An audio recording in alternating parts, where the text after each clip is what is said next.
Well, Damilare Asimiyu, senior analyst with AfriInvest West Africa, joins us now.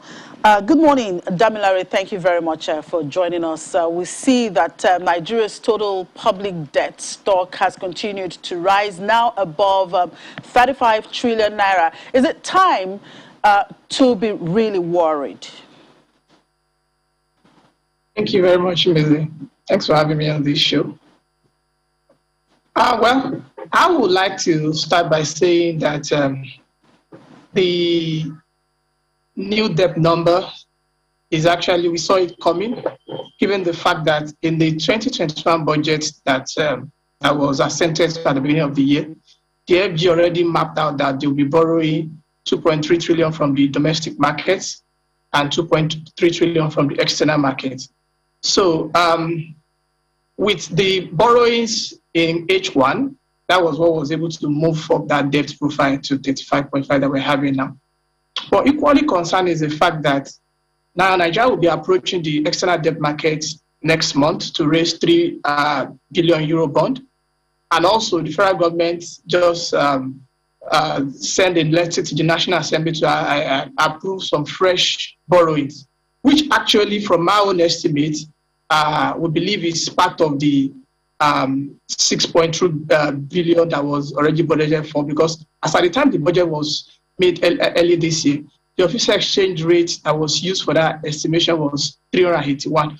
So if you put external debt of 6.2 billion using the official exchange rate at the beginning of the year, you actually get 3.2 trillion.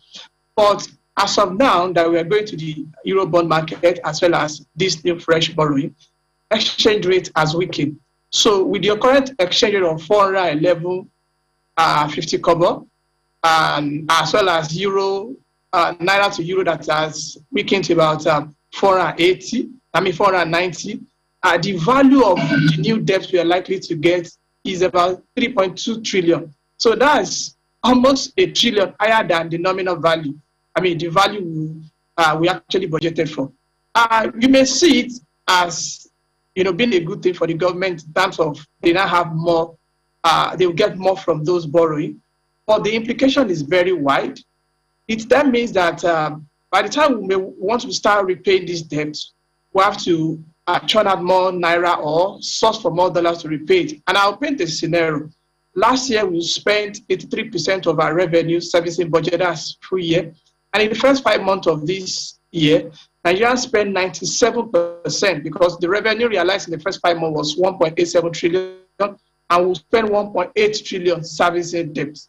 So it then means by the time we take these new borrowings, it's possible that our debt service to revenue may surpass 100. And it's concerning because it then means our debt sustainability is at risk. Because what does debt sustainability mean? It means you can conveniently service your debt without recourse to taking another debt. So servicing debt. But the moment the cost of your debt service is higher than your revenue, you are likely to be compelled to borrow another debt to service the existing debt. So which is a worrisome case. And I mean, the country needs to rethink its strategy on taking off debts. Okay, Damilare, is there a risk of getting into some kind of debt trap here? Well, it depends on how we want to look at it. In the short term, we may say maybe we don't have a debt trap concern, because if you look at the DMO debt sustainability benchmark, our maximum threshold for debt has been raised to 40% of GDP. So you may want to say that now our debt to GDP is still around 27-28%. We are still comfortable. But if you look at it in terms of our ability to service the debts, I think we're already near a debt trap if we are not there. Because if you are turning 97% of your revenue to service debt, it then means what you only have left to meet your non-debt recurrent as well as your capital expenditure is just 3%. And you and I know that 3% revenue is not even enough to cater for the need. I mean, 3% of government revenue is not even enough to cater for the need of the National Assembly alone, not to talk of the whole nation. If we use 2020 revenue figure as an example, the government realized about 3.9 trillion. So 10% of that is about 339 billion. So, and the amount that National Assemblies, spend every year in terms of their budget is much more than that. So what I'm just saying there is that in the long, looking at the big picture of debt to GDP, you may want to say maybe we are not in a mess yet, but if you are looking at it from the perspective of liquidity, which should be the most important thing, right? We are in serious mess, and I think the government just have to be very cautious of taking them. Now, there's another criteria we don't consider in this part of the world, which is called debt carrying capacity. Now, Japan's debt GDP is over 275%. Now, nobody will shout that Japan's debt is more than twice of their GDP, because even the international borrowers that knows that the pace at which the country is doing revenue is strong enough to make it sustainable. To make the country to be able to pay its debt on a sustainable basis. But look, putting Nigeria in that shoe, between 2015 and 2019, Nigerian debt in naira term rose about 2.4 times, but in dollar times, almost five times. And over that period, revenue marginally grew about 1.3%. So, and the gap between our revenue and even the debt is so wide, because as of end of last year, our debt was 30 trillion, now it's 35.5 trillion, and only made revenue of 3.9 trillion last. Federal government share of the debt is about 29 trillion, and federal government is making 3.9. So it calls for concern, and it's not really painting a very good picture for the future of the country. Now, some analysts, of course, will say that it's not a bad thing actually to borrow, but what's important is what you use the money you borrow to do. And the government, of course, justifying this borrowing spree is saying, look, we are channeling it into infrastructure development. So do you think this new debt request by the president is really justified? Well, if you look at the composition of the budget from the beginning of the year, it's actually a budget that already makes provision for for large borrowing. The budget for this year initially was 13.8 trillion. Later in July, the National Assembly passed a supplementary budget of about 92 billion, which brings the total year to about 14.8 trillion. Now, the government initially benchmarked its revenue for this year to be 7.99 trillion, which are about a deficit of 0.8 trillion. But if you look at revenue performance, at least in the first half of this year, the prorated amount is about 3.9 trillion, but we only got 2.3 trillion. So the provision in the budget has already created room for borrowing, because there are some funding that must necessarily be met. We have to service our debt. We cannot default, and our debt servicing, the budgeted debt servicing for this year is already in excess of 2 trillion. So we must meet that. Also, recurrent expenditure for this year plus the supplementary budget is in excess of 5 trillion. Those ones must be met. There is no way. So even if government exhibits some slack in terms of capital expenditure, which is the part that normally suffers anyway when revenue underperforms, the other segment, the debt servicing and the recurrent, will compel the government to borrow.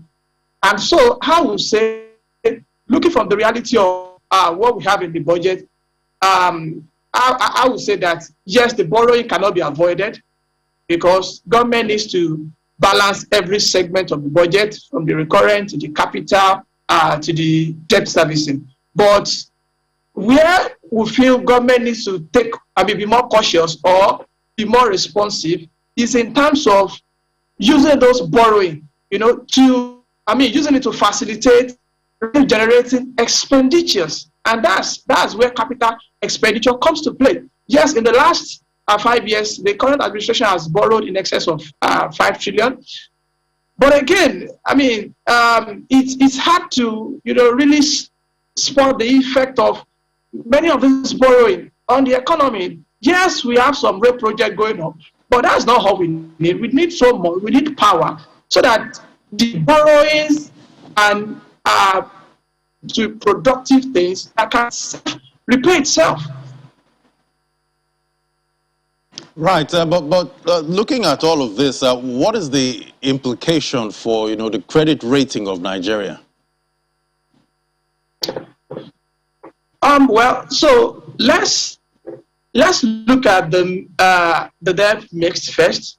In the medium-term expenditure framework, the government itself planned to keep domestic borrowing at maximum of 70%. I mean, yes, 70%, and foreign borrowing to be not more than 10%, so as to sustainably meet its debt obligation. Because foreign debt, especially for a country that its currency is vulnerable, easily multiply.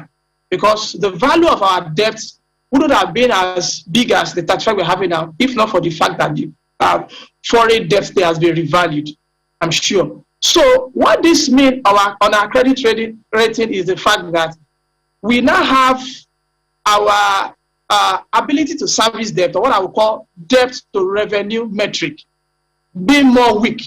Because if as at 5 months of this year, we're already using 97% of our revenue to service debt, with this new borrowing, it will go up. And so these are some of the considerations that rating agencies will look at, because they will look at how liquid you are in terms of ability to meet your debt obligation, as well as look at how solvent you are. On the solvency side, which looks in terms of debt to GDP, we are still below the threshold that can raise a concern. I mean, we belong to the low income any country, and the IMF benchmark is 35. But the same IMF classified Nigeria as low debt taking. A country with low capacity to take debt, because our revenue is not increasing at the pace at which our debt is increasing. So it is a major concern, and it will affect our rating going forward, because our revenue is not growing at the same pace at which our debt is growing. Oh, now let's talk about this credit rating, bringing it down, to the state. For instance, recently we had the global rating agency Fitch upgrading the national long-term rating of Lagos to AAA from AA+ with a stable outlook. Now, the rating agency also affirmed Lagos State's long-term foreign and local currency issuer default ratings at B with stable outlook, and short-term foreign currency IDR at B. So what does this mean for Lagos debt status? Well, it just shows that Lagos have the capacity, right, to conveniently service its debt. Now, let me use last year as an example. Lagos revenue last year was about 543 billion. And if you look at current Lagos total debt to that revenue size, the debt is just about 3% above that revenue. So it means if Lagos was to repay all its debt today, even 2019 revenue is generated, it will only come short of the total debt just by 3%. But if you compare Lagos to Nigeria, it's a different thing entirely. Debt is, at least federal government debt, is 29 trillion now. Revenue is just 3 trillion. So that's several percentage. So what I'm saying is that the improvement or the upgrading of Lagos credit rating is just a reflection of the liquidity state of the state and the ability of the state to generate revenue. And interesting to know is that about 70% of Lagos revenue, the 540 something generated last year, was from internally generated revenue. It was only the leftover about 29% or so that came from FAC. So it means that credit rating agency have identified this, and these are some of the things they normally consider in line with looking at what the depth of the state is being used for. So I think it's a welcome development, and it's a boost for Lagos. And I tell you, it will make it easy for Lagos to raise quality debt at cheaper prices to even improve its economic welfare going forward. Well, what do you think other federating states should do to improve their IGR and become more viable to investors?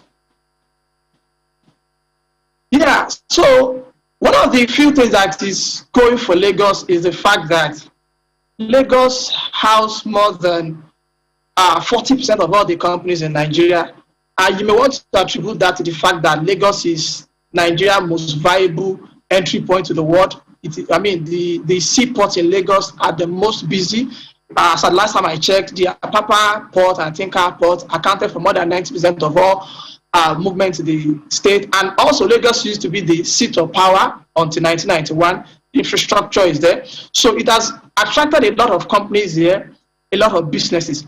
So what other states of the Federation needs to do to be able to move up from this level? Because I can comfortably tell you that we have more than 28 states that depend solely on IGR to run. If IGR if FAC allocation, to IGR is like 80 to 20. In such a state, it's not viable, because if anything should happen to IGR, just like the NNPC did not remit in April and May, the state will collapse. So what other states need to do is first identify their strong point.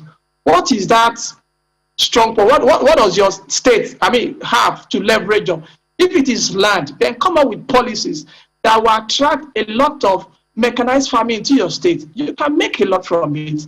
A lot of agricultural commodities has been highly demanded in the international market. So you create that environment, you identify your strength, and you leverage it. So the strength of Lagos is infrastructure, is the seaport, as well as having a lot of companies headquartered here, and they are leveraging it, because more than 45% of Lagos revenue is from paying. So other states should just identify their strong point. What is that resources they have that can deliver better for them at cheaper cost and attract businesses, and the revenue, the IGR, will grow over time. Okay, thank you very much for sharing your thoughts with us, Damilare Asimiyu, Senior Analyst with Afrinvest West Africa. Thanks for your time.